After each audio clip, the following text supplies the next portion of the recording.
As the war with Iran continues its uneasy stalemate, we hear now from a top advisor to the overall commander of Iran's Islamic Revolutionary Guard Corps, the force largely responsible for border and internal security.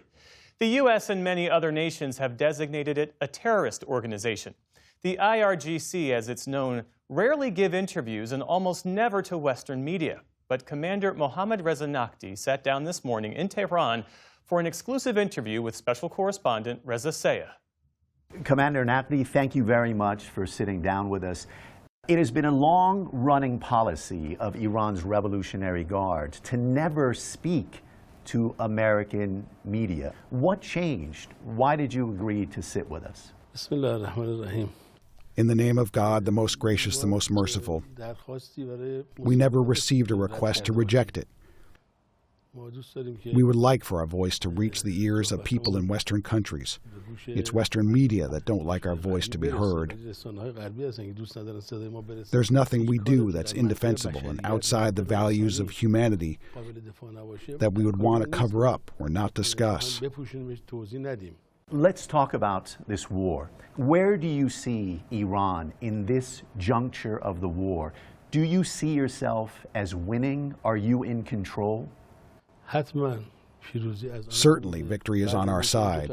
After the defeat of America's two main objectives, the toppling of the leadership and the breaking up of Iran, we saw confusion and bewilderment in America. It became a war without a strategy. Every 2 or 3 days, they announced a new objective. For several nights, they said they want to invade Karg Island. They said they want to open the Strait of Hormuz. They mobilized their battleships. Everything they tried, we can show how we were victorious. In your view, is it inevitable that Iran has won? No, we have not yet reached our final objective. This is clear. Up until now, we are victorious. In the future, we will continue to be victorious. The longer this war lasts, the more experience we gain. We had never seen a real war to gain real experience, to learn how to fight with America. In these 5 months, we have learned how. We have also seen how the American military is weaker than what we perceived. Is it Iran's objective to drag out this war, to maybe wait until Mr. Trump is out of office? Look, we have to attain deterrence so that the enemy never dares to attack us, so we can live with security. One way is to prolong this war until we get to the next term of the presidency and cause attrition, so that if anyone else wants to attack Iran, they will know there is a cost. This week, on at least 2 occasions, maybe more, Iranian forces attacked non-military ships that were trying to cross through the Strait of Hormuz. What is Iran's objective in attacking civilian ships? When we are at war, vessels need to pass through a region we can control. When they leave an area that we control, it could be that they're transporting supplies for the enemy. Do you not see that as a violation of international law, attacking civilian ships?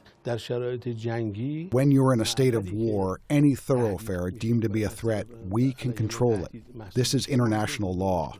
Anywhere in the world where there is war, this law exists. One of your most effective weapons in this war has been your missiles and your drones. Reports said before the war you had about 3,000 to 4,000 missiles. How many missiles do you have in your stockpile right now? First of all, we are not reliant on missiles and drones. If we are victorious, we relied on our faith to be victorious. God is with us. As for our missiles, the Americans and the Zionists always want to count our missiles.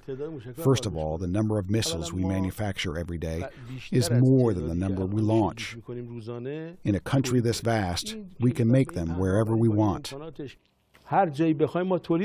Where are you making them? Is it deep underground? We do it in different ways. We have various ways to manufacture them securely. Rest assured, even if this war lasts for years, until the last day, Iran's rockets will be launched. I will make this point, and this is more important than missiles. If there comes a day when Iran has no more missiles left, that's when we will be even more dangerous for America. How would you be more dangerous? Because America has thousands of economic interests throughout the world, and all of them can be easily destroyed. Military officers often put themselves in the place of their rivals and the enemy to maybe predict what they're going to do.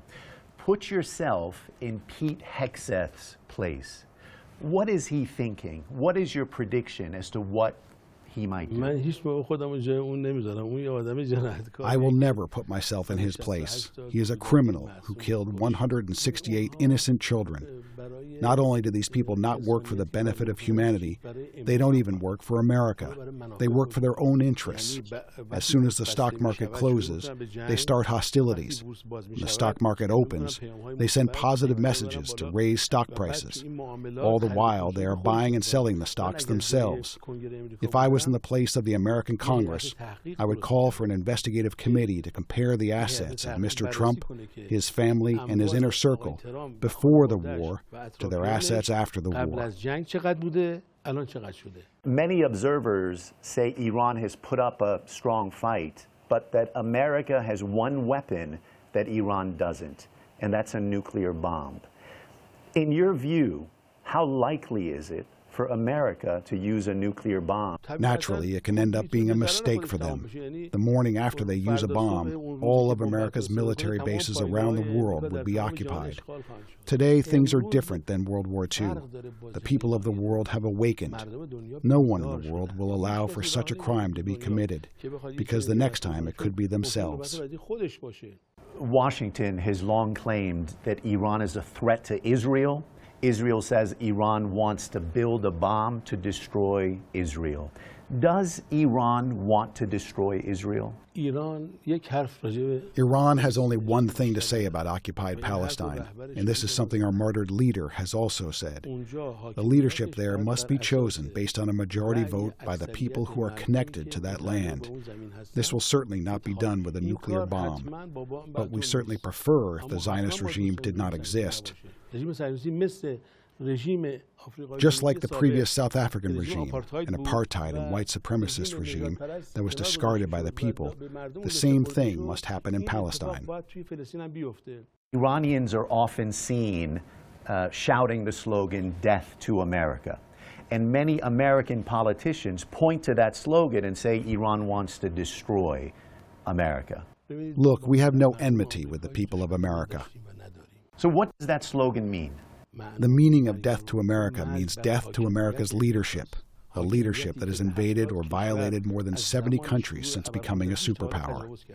Increasingly, many observers inside Iran and outside say that if Iran had a nuclear weapon, America would not attack it, that it would be a deterrent. Is the Revolutionary Guard, is Iran even discussing the possibility of pursuing a nuclear bomb?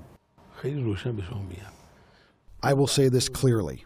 Our nuclear bomb is the hearts of the people of the world that we won fighting oppression. Islamic values and the divine values of the Islamic Revolution are taking over the world. There is no need for nuclear bombs. There is no need for slaughter.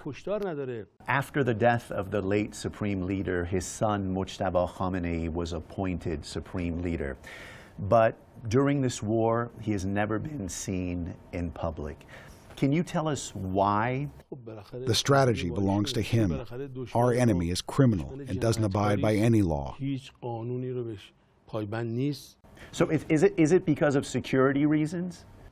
Naturally, it is due to security. Certainly, there is no other reason. Have you seen him? Let's leave this matter alone. Commander Naqdi, thank you very much. You're welcome. I too thank you. We asked the White House about the specific comments Naqdi made in that interview. They responded with a statement that reads in part, "It would be wise for Iran to agree to a deal," adding, "Otherwise, they know what will happen."